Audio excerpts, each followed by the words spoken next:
or I'm on, you know. So I guess just more of that, just, I guess, having some flexibility then. Yeah, I appreciate flexibility. Yeah, brilliant. Yeah. Yeah. Great, thank you. So moving on to something slightly different then, and this is just kind of the final bit. So this is around complex cases, because I speaking to newly qualified pharmacists or those undertaking a clinical diploma, I want to get their take on complexity that you have to deal with now in practice, and your definition of complexity. So just thinking about some recent examples that you might have had to deal with, is there a particular case or situation that comes to mind that you would think is complex that you've had to deal with, and could you talk me through that scenario? So one patient got a patient who's got schizophrenia. She's elderly, 63 plus. She's refusing her medication, her antipsychotics. Her hands are shaking, and we think she's got Parkinson's disease, but we can't start on levodopa to help her with her management of the shakiness because she refuses to accept she has it, and she won't go for the relevant scan to confirm diagnosis. New specialist neurology input states they will not advocate or recommend any treatments unless they've got a confirmed diagnosis. So we were kind of stuck in catch-22. So what to do? So I was kind of brought in, and my advice was sort of to you may not know, but antipsychotics can worsen PD. The EPSE symptoms. So my advice was sought in regards to what would be an appropriate antipsychotic for this patient that wouldn't make her PD worse, or unconfirmed PD, balancing with the fact that she refuses all medication. So the long-term plan would have been to put her on a depot. So that kind of limited my options as to what antipsychotics I could choose. I also thought we couldn't go in straight and give her a depot without first assessing the response of the antipsychotics to see whether it would exacerbate the PD. So after having looked into the options available, decided for risperidone, with the plan to go on to either a risperidone or paliperidone depot, because paliperidone is a prodrug of risperidone. But then the next step was the patient is refusing the medication, and during MDT multidisciplinary team reviews, the overall consensus was that if we got the patient to start taking the antipsychotic, her symptoms might resolve and she might engage more, and therefore, when she was in a better place, consent to go get the scan so she could confirm for the PD and, then treat that arm of her condition. She was refusing medication. We couldn't get it into her. So she was assessed for covert administration. So then I was involved with instructing the nurses how to covertly administer the medication, as well as, making sure all the paperwork was fulfilled, assessing the response from the clinicians to see whether or not her PD is made worse, and then obviously we'll assess over a few months. I think the woman was discharged, she was discharged, but the plan was assess the risperidone, get her up to a therapeutic dose, see if it's working to help with her psychoses, and B, see whether it has made her PD, her query PD worse. If not, consider for her for a depot, because we wouldn't want to be doing covert administration long term. So that was one case. So obviously I had to go to MI and get a lot of specialist senior mental health input in terms of which would be an appropriate antipsychotic, because she was a very complex patient. What do you think was it about this particular case that made it complex? You have to balance. It's the fact that all antipsychotics will exacerbate the PD or cause EPSC side effects. The fact that she was refusing all medications, she wouldn't let you take blood results. So the ideal for most patients is clozapine, but it's a nasty drug, so she would not have been appropriate for clozapine. The fact we had to kind of pick an antipsychotic and weigh up the adverse effects they have with the kind of perceived benefits. So the decision was quite a tough one, because you don't want to give a patient a drug and make another equally serious condition worse. It was kind of what do we prioritize, the PD or the psychoses?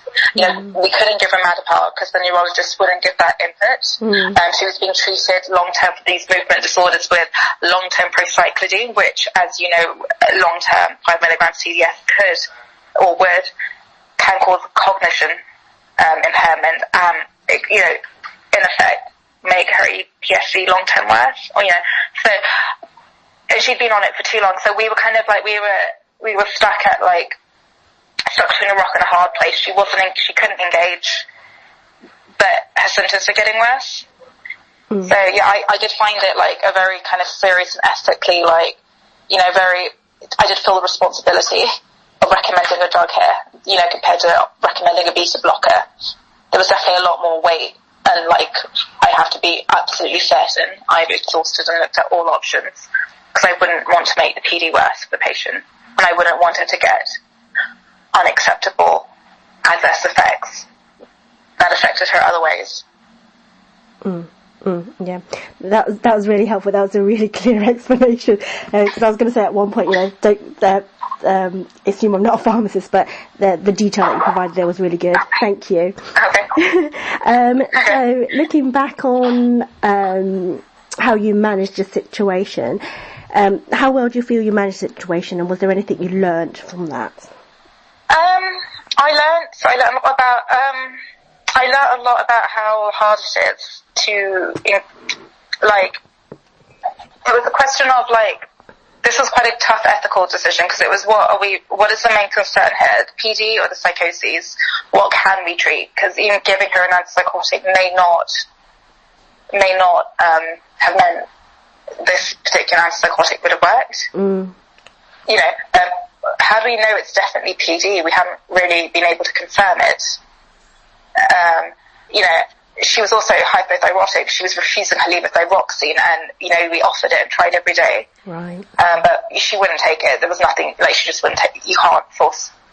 I also learned about covert. This was my first covert administration patient, so, you know, I read the policy, read up the guidelines, understood the difference between doing it via the Mental Health Act or DOL, separation of liberty. So via one route, the Mental Health Act, you can only administer antipsychotics, or via DOLs, you could administer more physical health drugs. So, you know, it's kind of learning the difference between, we have to be careful, we can't give her the levothyroxine under the current section she's on, because it's Mental Health Act and it's not, yeah. So, you know, I kind of learned a lot about that, and, you know, the ethical implications of, you know, doing this to someone, and, you know, the risk if she was to ever find out, you know, the breakdown of trust, and, you know, liaising with, you know, if a patient, you're doing it for their own good, and you're hoping that when they become better, they understand in hindsight, but, you know, it's still quite a serious ethical conundrum.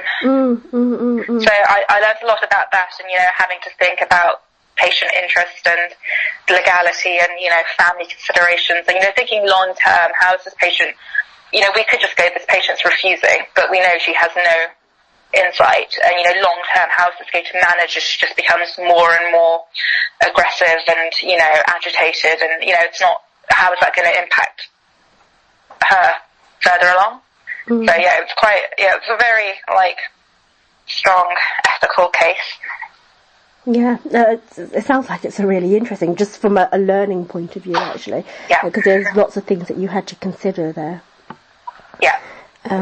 Okay, so just thinking about your general approach to managing, like, complexity, do you think that the learnings from your clinical diploma has influenced that or impacted on that in any way? Yeah, I think it did. I think it's the reflective aspects of the diploma. It's not something I've ever done before prior to the diploma, because, you know, when you're on the wards, it's very clinical, it's very in the moment.